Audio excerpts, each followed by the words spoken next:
Hey everybody, welcome to the THC Foodie, where we discuss the business side of cannabis and infused products. This week we talked to Nick, founder of Growers Network, a private community for commercial cannabis professionals. Just so we are clear, I emphasize commercial cannabis professionals. That's what makes this community pretty amazing. Instead of sifting through dozens of forum posts made by amateurs for accurate information, joining Growers Network gives you access to a community that is exclusive to members who do this for a living. I found this interview interesting because Nick has a background in digital marketing and advertising with a specialty in customer acquisition and retention. Nick shares with us how he came up with the idea of Growers Network, and even better, some of the methods he used to refine and execute the forum so that it is exceptionally useful to its members. Here are some stats you might be interested in. At the time of this recording, Growers Network is only 4 months old and has 1,700 members. There are 530 owners and dispensaries and 330 owners and grow operations in the forum. Membership is free for life to growers, dispensaries, processors, and labs, and is only $100 a month for vendors. If you want to learn more or join, check out Growers Network at growersnetwork.org. This episode is not sponsored by Growers Network, and this podcast is meant for general informational purposes only and should not take the place of professional medical advice. So Growers Network is a private community for cannabis professionals. So you can kind of think of it as like the LinkedIn of cannabis. And in regards to the information that they get when they join, you get immediate access to everyone in the community. You don't have to send an invite. It's just a pretty typical forum platform. So you get instant access to everyone, including all the categories with all the topics that we discuss. And that's everything from growing to like LEDs, nutrients, and to dispensaries, and even to the business side, as far as marketing, branding, PR, and all that. Tell us a little bit more about you and why you started Growers Network and your personal connection to the network. Yeah, so I started this about March 2016, and my background, I started a pretty big community here in the Southwest, and I've always been looking to get into the cannabis industry. So I have a bunch of friends that were growing in Arizona, and I just started interviewing them basically. Started with them, and then they gave me contacts, and it just kind of blew up from there. But I did about 10 months of research and kind of customer segment testing. I would interview a grower or dispensary, ask them their pain points, and really try to narrow in on what problems they face in regards to communicating and connecting with other professionals online. And really what I found out was I didn't tell them what I was building, tried to keep it as unbiased as possible. And what I found out is that online growing forums that are public and open to anyone and everyone, they no longer work. It's kind of a flawed model. They have sometimes tens of thousands of members in forums like High Times and IC Mag and some pretty historical forums online for growing.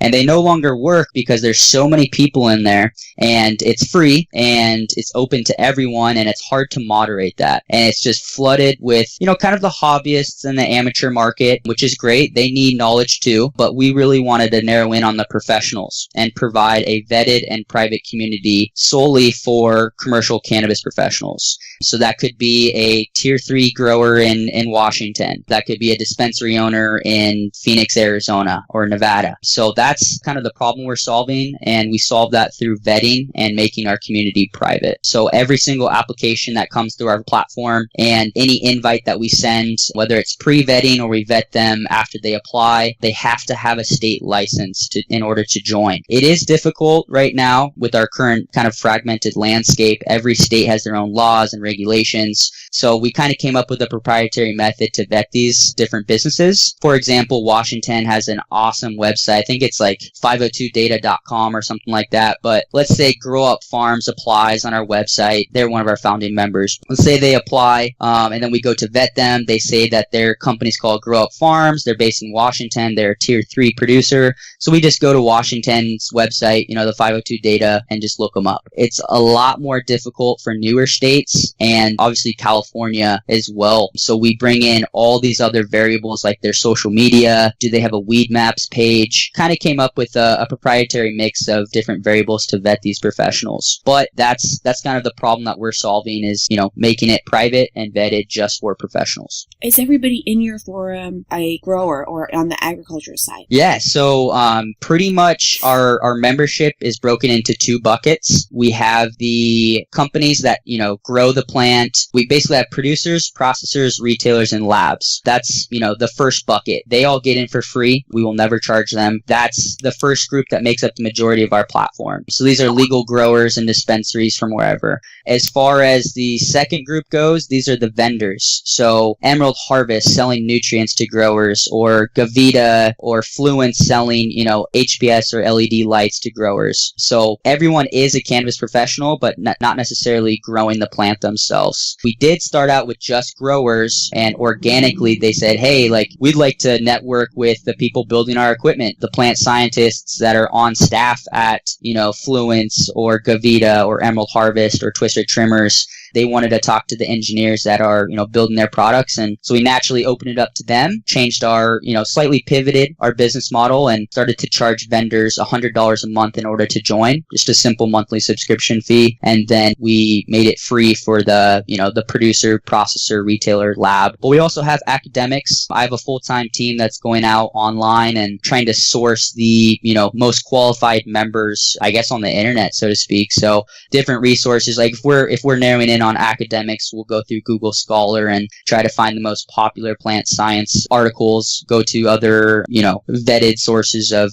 members, basically. You sound like you have a background not just in cannabis, but in marketing or internet marketing too. Is that correct? Yep, that's right. My background is in digital marketing and advertising. I specialize in customer acquisition and retention. That's just been, kind of my passion and area expertise. I went to school for information science, which is kind of like psychology and computer science combined. But yeah, that's definitely my background. I love to see the two coming together. A lot of times people will try to throw up things like forums, and the idea and the concept behind it's really like a well-intentioned idea, but it's not executed. And this Growers Network sounds like it's executed excellently. Thank you for that. I appreciate that. We do execute. I mean, that's my goal when I started this company. I have, I've had a lot of startups in the past that have failed. Some have succeeded, and it's the execution. That's what it comes down to, for sure. Tell us a little bit more about the forum and the kinds of topics that people are discussing in there. Yeah.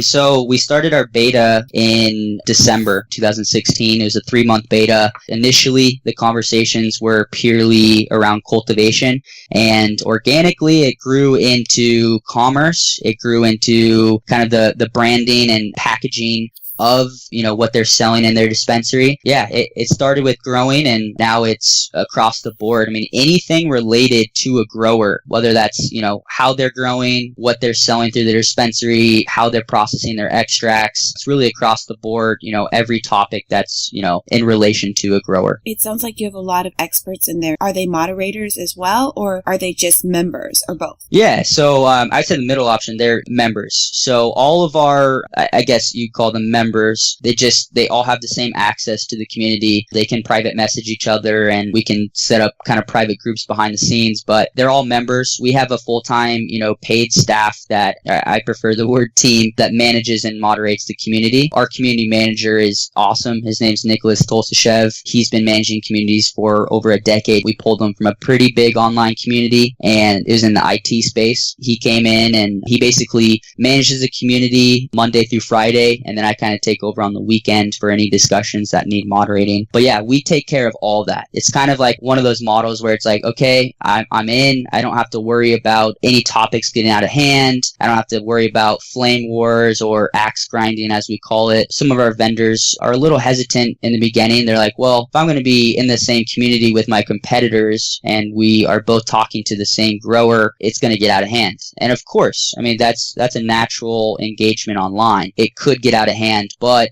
we moderate, and it is a smaller community size, and that's always going to stay the same. Since this is a professional community, we're not going to have hundreds of thousands of members, and it's not going to be public and open to anyone and everyone, because that's where the moderation gets impossible. If you really want good moderation, you have to pay for it. You have to hire someone to do this as a full-time job. You just can't do that if you have hundreds of thousands of people and you're not, making tens of millions of dollars to hire moderators. That's a really big deal. feel too, especially in a community like this, you want to make sure that the information that's being put out there is accurate and that conversations don't degrade into mudslinging. Back to like the business side, how are people using your site? I see that you have organization access. How are growers using that to streamline processes and increase productivity for themselves, not just on the internet and not just networking, but are they using this for like within their organization to streamline their own processes? The first part of that, how are people using our site? So as I mentioned previously, we have kind of two buckets of members. We have like kind of the grower side, the dispensary side, and then we have the vendor side. So the growers, dispensaries, processors, labs, they're using this site as a knowledge resource. Really all of our members use it as a knowledge resource, but this was built for them. We are allowing the vendors to come in and communicate with their customer base.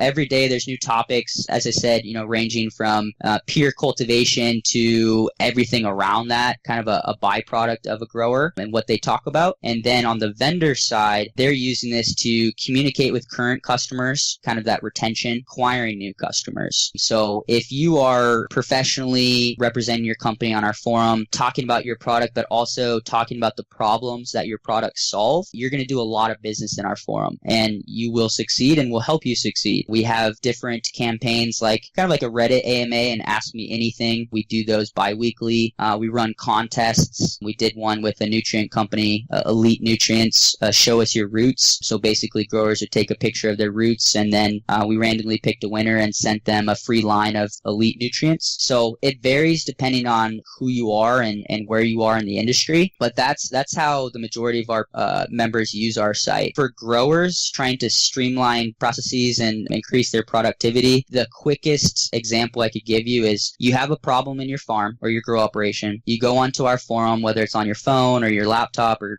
desktop computer. It takes you 30 seconds to post a question. Hey, has anyone solved powdery mildew with XYZ solution?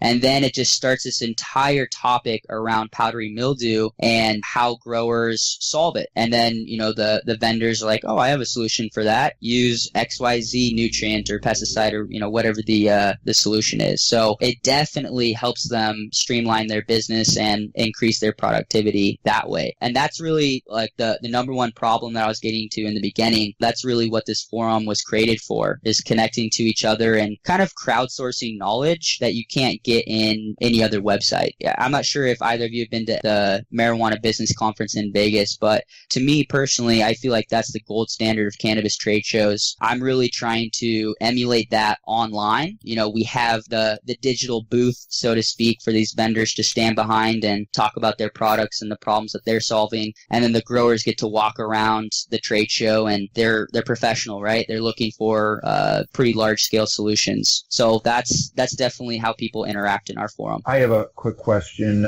Nick, we have talked to a number of people and a lot of them are very reluctant to be out there publicly. And I want to know if you're finding the same thing. I know that you guys are talking within your own little group, but when you mentioned the convention in Las Vegas, it's now, and relative to your site, it's now getting a lot of these folks involved in the industry outside of that sphere. And I'm wondering if you're finding a lot of kickback from people that are active in the industry about talking to the general public or... Yeah, so to me, just through my research and joining this industry, the psychology behind that mindset is, well, it's been federally illegal. Every state, I'm breaking a federal law by running a cannabis company, and it's that mindset. And what I see is kind of a tipping point of professionalism and coming out of the shadows into the light, so to speak, saying, hey,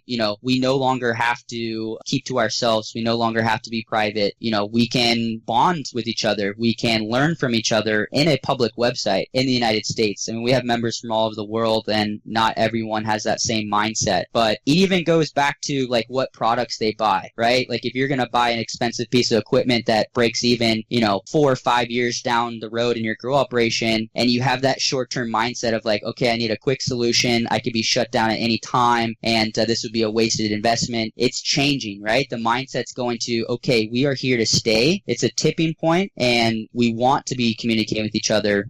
We no longer want to be in the shadows, and that's what I've seen. This is my opinion, and I think our forum is a great facilitator of that. We definitely allow members to, shield their identity. You can sign up with an anonymous username. You can use a VPN if you wanted to and be as kind of stealth mode as you care to be. But I see as a general consensus, I see our members saying, hey, we are proud to be in this industry. We're not going away. The, federal problem is not going to go away tomorrow, but it's lessening. And people are, basically like they're coming out of the shadows and more into the light and getting out of that short-term mindset and saying, hey, this is the business that I'm going to be running for, decades. It's trending that way. Right now, products are high because of R&D and just newness and investment, return, and all of these things. But later on, it's going to be almost, it's going to be like a commodity. I knew you were going to say that. Yep, I agree. And that's the general consensus that keeps coming up in conversations that I have with, growers that are, talking about this conversation. Where else would it go? You will have that commodity that the large corporations would be producing. But again, I've heard the rebuttal of, well, what about the craft breweries, right? The IPAs. There will be that top shelf craft. There'll be a niche in the market share just for that, naturally. And the majority of the market share will be the mass produced, kind of the Anheuser-Busch weed. And I mean, personally, I'm not going to be smoking that. But that's just a byproduct of where our, industry's heading. Is there anything else you'd like to add about your network or how people can contact you, anything like that? Yeah, definitely. I mean, thank you again for having me. This is an amazing show. I love talking with like-minded professionals in our industry. 3 concluding points. The first one, you can just go to growersnetwork.org to find out more. You can click on the orange Join Now button. It takes about 2 minutes to fill out the application. It's free to growers, dispensaries, processors, labs. It's free for life. The vendors, it's just $100 a month. The second point, we have about 1,700 members right now. We're only 4 months old, and we have about 530 owners of dispensaries in our forum, and let's see here, 330 owners of grow operations. So these are all licensed professionals, and if you have a dispensary or grow operation, you get to join them immediately. And again, it is free. And then the third final point is we are releasing a new TV show or web series called Cannabis. The first episode will be launching in September, and this is like the MTV Cribs of cannabis, and that's going to be free, put out on all of our channels. We'll be sharing it with Gondrepreneur and some other Facebook profiles Facebook pages that you can go watch the video on. Do you have a product or business you want to share? We want to know what you have to say. Leave us a comment on our website at thethcfoodie.com or on Twitter at SafeTHCFoods.